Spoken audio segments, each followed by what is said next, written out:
So, guys, I really don't do a lot of these storytime videos. Honestly, I cannot stand the sound of my own voice, even listening through the headphones doing this storytime, but screw it. These are two of the worst gigs I have ever played. I will start off with the second to worst, and then I will tell you the worst. So, the first one happened in a town called Marble Falls, Texas. Now, this is a venue, I cannot remember the name offhand. It was either Marble Falls or Three Rivers, if I'm not mistaken. And this was a gig where, yes, we had friends that were there, but the crowd generally didn't like us, or they were a listening crowd. So basically, it felt like playing to an empty room, even if people were still getting food and drinks and stuff from the bar. Now, this actually happened during a break in the set, I believe, between sets 1 and 2 or sets 2 and 3. This is your typical cover country band. Let's not beat around the bush. We were doing Pat Green, George Strait, Freddie Fender type tunes. And I love that music, do not get me wrong. But no one wants to sit there for 3 solid hours and listen to you play country songs. The same thing that I tell my current band that I'm with, yes, we're playing cover songs right now, but there is original music in the works, good original music that we're actually very proud of, and that hopefully will see the light of day here soon. Regardless of, this is during the break, one of the breaks in a set, and we've been drinking for the first set. Like, we usually have yes, we all believe in Jesus and everything, but let's put it this way, all of us were full-blown alcoholics at this point.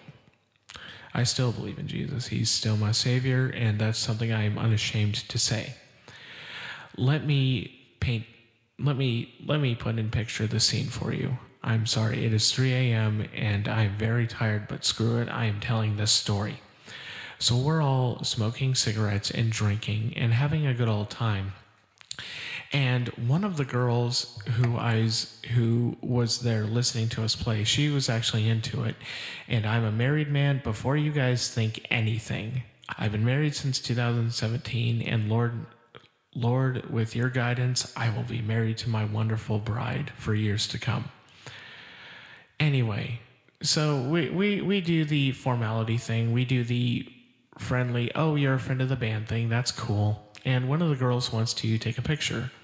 So the guitar player and the bass player were on the other side of the table, and the other girl goes around and puts her arm around me. I put my arm around her, on her shoulder, respectfully, do what you do. She was married as well. Her husband was actually across the table talking to the guitar player. So that's cool. And I was like, the guitar player was like, hey, dude, close your eyes and make a funny face. I hear the woman shuffle for something in her purse, and I'm like, whatever. We're all drinking. We're all having a good time. Now, this part's a little hard to talk about, but I'm going to continue. So they snapped a picture, and the guitar player is laughing his butt off, says, open your eyes. And I don't know how to really say this without getting demonetized on my channel. Heck, I'm not even monetized now, but in the future, I don't want to get demonetized. So I will say,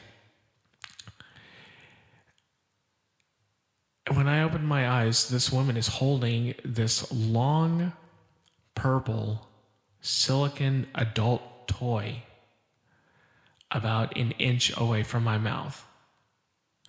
I sober up real quick after this. All of us are about 5 to 6 beers in and a couple of Fireball shots in from the night. I sobered up real quick after that, and yeah, I played the set and everything. But let me put this into perspective for you. We are about an hour and a half to 2 hours away from the town of New Braunfels, where we're stationed out of, or at least where the project originated out of, I should say. On what planet? And I'm kind of getting mad at that. On what planet is it okay at all? Yeah, pictures are fine. Autographs are fine. I've signed a couple dozen myself. And no one knows who I am, but I've signed a couple. Regardless, Why on earth is it okay to take a photo like that? Honestly, it wasn't so much that my ego was bruised. Heck, you could say whatever you want about me. I joke around with my friends all the time. But on what planet is this okay? For the youngest one there at the table, me, I was about, I want to say 24 or 25 at the time. Why is it okay to do crap like that? Because in my book, that isn't. Shoving an adult toy into someone's face while they're taking a picture and making a silly face while their eyes are closed, and then you being the butt of the joke. Now my ego is very small, and I still don't want, and let's put it this way, this thing had a smell to it. And I don't judge, but if you've used an adult toy, you know the smell I'm talking about. That smell. So for the rest of the time, I didn't do background vocals. I just played it as straight as I could. I didn't have any more drinks. I collected my $100 and I drove back home. I was sober at this time. Please don't worry. I was sober at this time. I stopped at Whataburger and called my wife and explained to her, and I didn't. This was strike one. Strike two, this is the worst gig I've ever had, and this was almost enough for me. Strike two, and this is actually the worst gig, was when we played the Texas Country Music Association Awards show in Fort Worth, Texas in either 2021 or 2022. Let me set the scene. The night before, and we were a traveling cover country band. So think about it as we are glorified karaoke at this point. We are glorified karaoke playing George Strait, Pat Green, Freddie Fender, etc. Texas country songs. Now, don't get me wrong. I love that kind of music, and I think I prefaced this in the beginning. If I did, I'm sorry. All I have to say is we were a glorified karaoke band. Kyle, Jordan, True, I know you guys are listening. You guys know exactly who I'm talking about and exactly which band it is, but I'm going to remain him and the band nameless because I really don't want anyone attacking them. But you know who you are if you are listening, and dude, you kind of did this to yourself. That's why I stopped calling you. That's why I stopped messaging you on Facebook. That's why I distanced myself. I'll still be your friend, but I really don't want to play with you anymore. I don't want to be your drummer anymore, or your backup guitar player, or your backup vocalist anymore.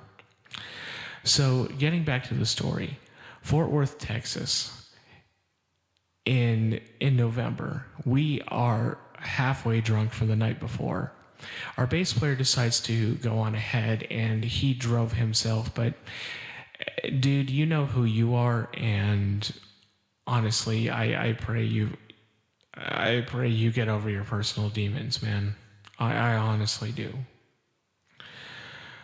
Getting back to it.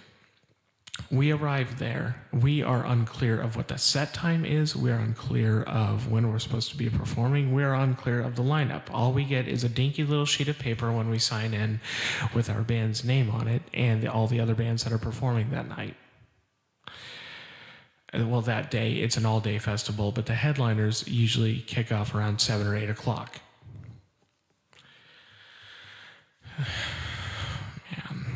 Man, this hurts to talk about a little bit. Getting back to it, though. The drummer who I am sharing a kit with, she was super nice. It was a beautiful Thomas Starr Classic kit, one of those Aquafade kits.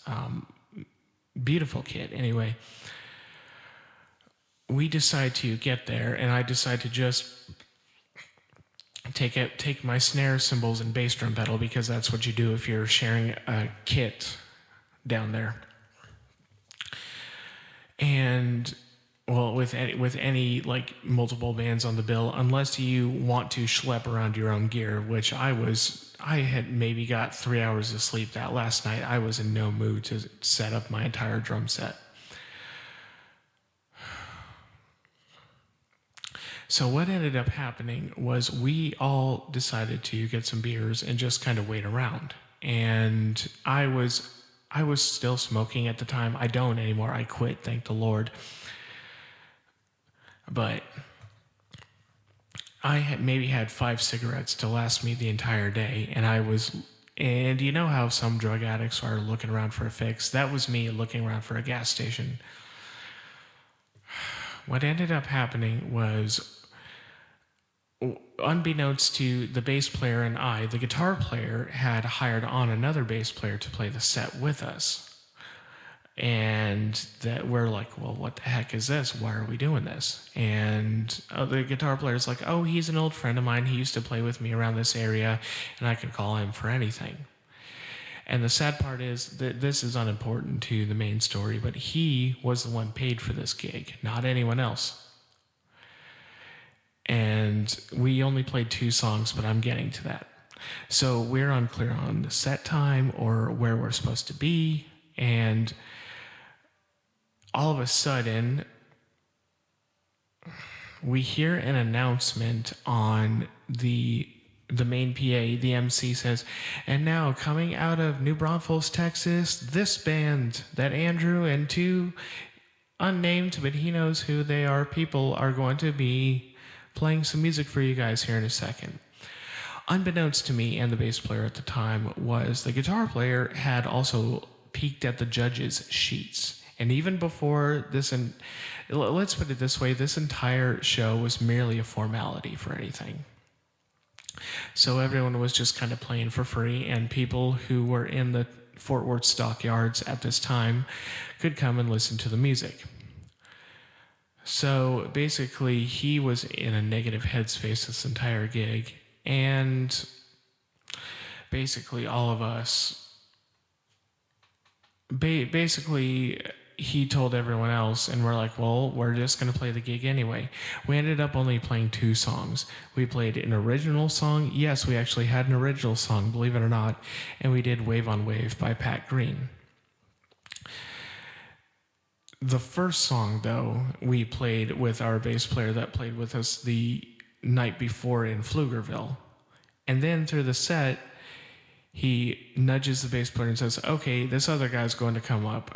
Take your stuff off the stage. And the bass player looks at him bewildered, like, what the heck, dude? This is not how we do things here. So the second bass player gets up, and I didn't have any monitoring system. I didn't have my in-ears with me. All I could do was just kind of keep the beat as straight as I could. Again, still a bit drunk and 3 hours of sleep from the previous night. So I am just dog tired. I honestly think the guitar player didn't sleep at all. He had some sort of medical condition. He was in the service in the Air Force, and bless him for that. I thank him for his service, but he just had this like devil may care kind of attitude to him. Anyway, we get off set, and security and the MC are just looking at us super mad. At that point, we just decided to pack up and get the heck out of Dodge. And the entire way home, he kept complaining about, man, and this is very PG compared to what he said, but man, this is not the way this is supposed to be run. This is completely asinine that they already had in mind who they were going to vote on for. They already voted on who they were going to pick for the winners. And I'm like, yeah, that does make sense, but how did you know that? He's like, oh, I looked at the judges' sheets. You looked at the judges' sheets, I said. Yeah, I looked at the judges' sheets, and you know what? I really don't have... I'm completely out of the TCMA after that. And I'm like, dude, you don't do crap like that. So we completely got blacklisted from that, and ever since then, he's had trouble finding gigs and playing in front of people. And that's why he only does like one gig every 2 months now, because I still follow his band page, even though I'm completely out of it now. So, this is the only time I'm going to name him. But Michael, You did this to yourself through your pig-headedness and your stubbornness and your inability to take no for an answer, or the behavior that you exhibit. No wonder, screw it, Peter doesn't want to play with you. A certain guy who lives in Kyle, who starts with a C, doesn't want to play with you. A couple of guys down in Corpus Christi, you have to basically convince them and move heaven and earth for them to play with you. You have done this to yourself, and I'll still be your friend. I never said I wouldn't be. But I am done playing with you, man. I'm sorry. And thank God I live in Indiana now, and I'm joined up with someone else who actually, I do believe in the music, and thankfully it's not the same old trap. But this is my 2 worst stories I've ever played with someone. If you like this content, comment below. Tell me about your worst gig stories. But anyway, feel free to like, share, and subscribe. Anyway, peace, love, rock and roll. That's your wrap. I will see you guys later. Bye.